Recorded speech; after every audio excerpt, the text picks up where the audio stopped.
हाय दोस्तों, नमस्ते। स्वागत है हमारे यूट्यूब चैनल में। आज मैं उर्मिला निर्मल आशा करता हूँ आपको एनीमिया के बारे में बताती हूँ कि एनीमिया क्या है और इसका पता कैसे लगाते हैं। दोस्तों, ये तो एनीमिया जो है उम्र अनुसार शरीर में हीमोग्लोबिन या ब्लड रहता है। तो दोस्तों, ये हीमोग्लोबिन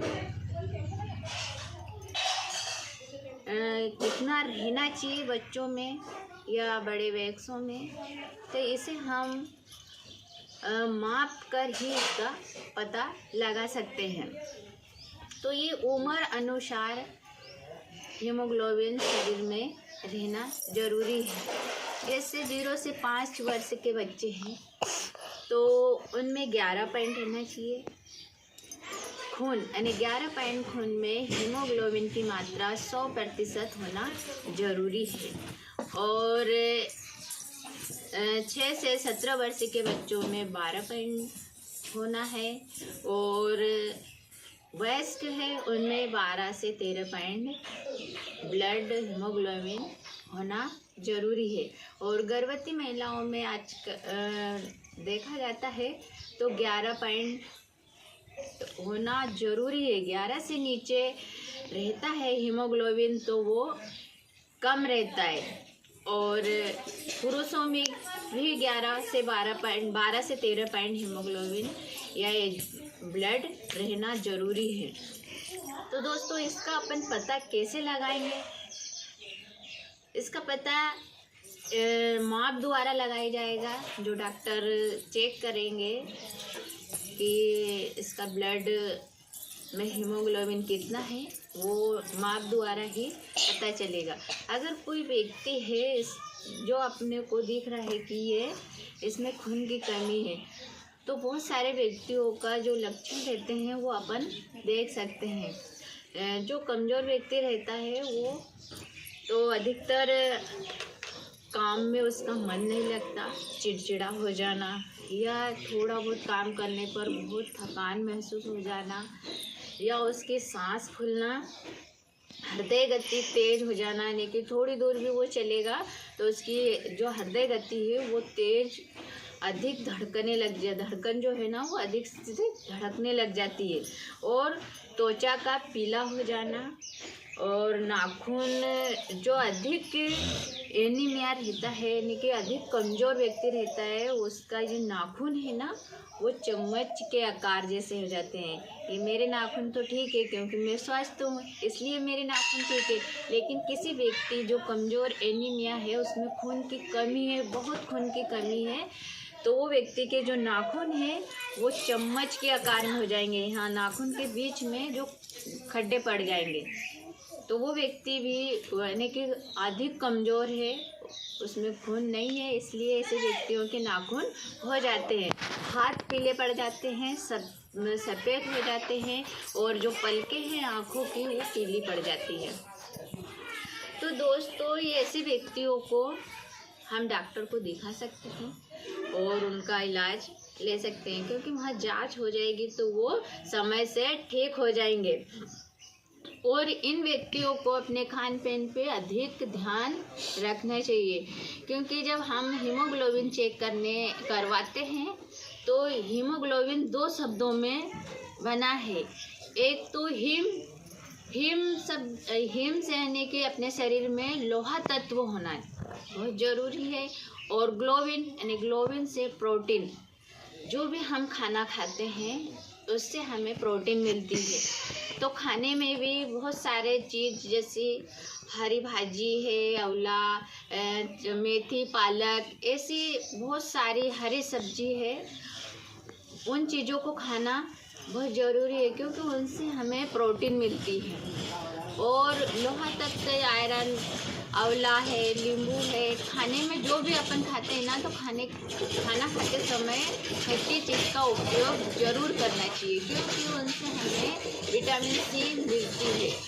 हरी मिर्ची है, आंवला, नींबू, ऐसे संतरा, मौसम्बी, ऐसी बहुत सारी चीज़ें हैं जो खट्टी है, उससे हमें विटामिन सी मिलती है, आयरन मिलती है।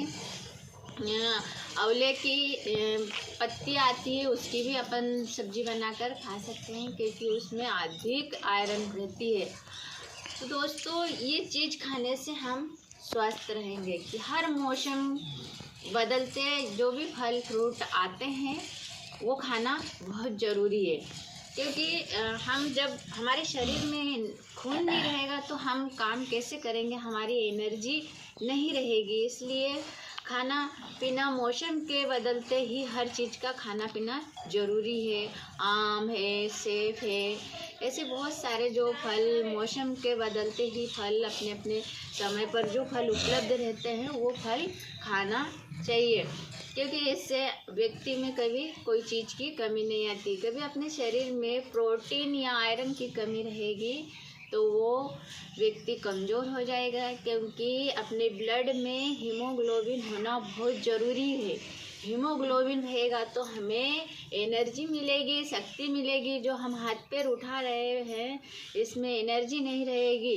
फिर अपने शरीर में ब्लड तो रहेगा लेकिन हीमोग्लोबिन ही नहीं रहेगा तो हम कमज़ोर रहेंगे। इसलिए हमारे शरीर में हीमोग्लोबिन भी होना बहुत ज़रूरी है।